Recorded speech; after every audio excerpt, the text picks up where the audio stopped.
السلام عليكم ورحمة الله وبركاته. ازيكم عاملين ايه؟ يا رب تكونوا بخير. لو اول مرة تشوفيني انا فاطمة ودي قناتي فاطمة كيتشن. مبسوطة جدا اني معاكم وان شاء الله القناة تعجبكم وتستفادوا منها ولو شيء بسيط. وقبل ما نبدأ الفيديو بنعمل ايه؟ بنصلي على رسول الله. اللهم صل وسلم وبارك على سيدنا محمد وعلى اله واصحابه اجمعين، صلاة تنفك بها الكرب وتنحل بها العقد بإذن الله. طبعا انا الكام يوم اللي فاتوا دول كان في حاجة ناقصاني في المطبخ، الكزبرة الناشفة. أنا الكزبرة الناشفة دي بالنسبة لي زي الملح والفلفل الأسود وزي الكمون بالظبط، لازم تبقى موجودة في المطبخ لأني بحطها في كل الأكل، بعشقها. هي خلصت مني، بروح طبعا عند العطار بقول له أنا عايزة ب5 جنيه كزبرة، بيديني الحبة اللي انتوا شايفينهم دول كلهم. بجيبها بقى بنقيها كويس جدا جدا، وانا بنقيها في مصفى او منخل، يعني مصفى تكون ضيقة شوية او منخل، لاني بلاقي فيها زلط، ساعات بلاقي فيها فلفل اسود، بلاقي فيها عصيان كده مطرحها طبعا. بنقيها كويس قوي وانخلها كده وانزل منها كل حاجه، وفي طاسه على نار هاديه من غير اي زيت ولا اي حاجه بروح حطها بقى، بقعد اقلب فيها لحد ما الاقي الحبوب نفسها ريحتها طلعت وطقطقت كده شويه، بتطلع صوت وليها ريحه كده بتطلع وكمان بتسخن. احط ايدي عليها كده الاقي الحبوب سخنت. شوفوا بقعد اقلبها، بصوا على نار هاديه خالص، يعني مش نار عاليه ولا حاجه. بصوا لقيتها بقى سخنت كده، خلاص كده هاخد منها طبعا حبه. طبعا الكزبرة دي انا يعني بحطها في فول محشي، بتبقى في تتبيلة الكبدة الاسكندراني تحفة.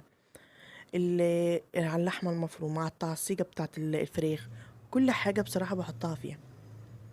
هو بهار حلو قوي وطعمه حلو جدا وليها ريحة تانية. واهم حاجة طبعا هي طشة الملوخية، ما تنفعش من غيرها اصلا. بصوا خدت منها كده حبة، والحبة الباقيين في الطاسة دول لسه برضو الولعة شغالة، دول هعملهم حاجة اسمها دقة. الدقة دي انا بحط عليها، بحط بقى اللي انت عايزاه، بس انا بحط عليها زعتر، سمسم، كمون حصى، بس انا ما عنديش كمون حصى في الوقت ده، فحطيت عادي كمون من المطحون، الدنيا مش هتقف يعني. بقلبه بقى تقليبه كده شويه على البوتاجاز برضو علشان يسخنوا. لما السمسم والزعتر والكزبره والكمون دول بيسخنوا ويجي يطحنوا بيبقوا ريحتهم تحفه. يعني في اي وقت تفتحي البرطمان بتلاقي الريحه طالعه منه، بتبقى جميله جدا.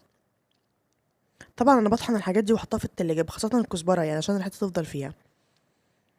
بصوا بقى دي دلوقتي اللي انا بطحنها دي دلوقتي، دي الكزبرة اللي هي السادة اللي هي من غير حاجة خالص، اللي هي بالملح بس، اللي هي شلتها في الاول.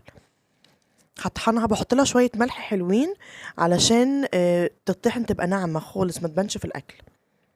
حتى لما باجي اعمل بيها طشة الملوخية ما بحبهاش خشنة يعني. بصوا الطحن بقت ناعمة ازاي. هطحن برضو اللي هي فيها سمسم وزعتر. طبعا اللي فيها سمسم وزعتر دي بتبقى في جبنة قريش، بتبقى تحفة. فول بتبقى جميلة برضو تحفة، طعمها بيبقى حلو جدا، غير طعم الأكل. اللي هي فيها زعتر وسمسم وكمون. ساعات مش بحط الزعتر، بس هو موجود عندي فبحط منه. وبس كده. اللي هي بقى الفاتحة دي هي الكزبرة، والتانية الغامقة دي اللي هي الدقة. وبكده يكون خلص الفيديو. لو عجبك الفيديو متنسيش تشتركي في القناة وتفعلي جرس التنبيه عشان يوصلك مني كل جديد. باي باي.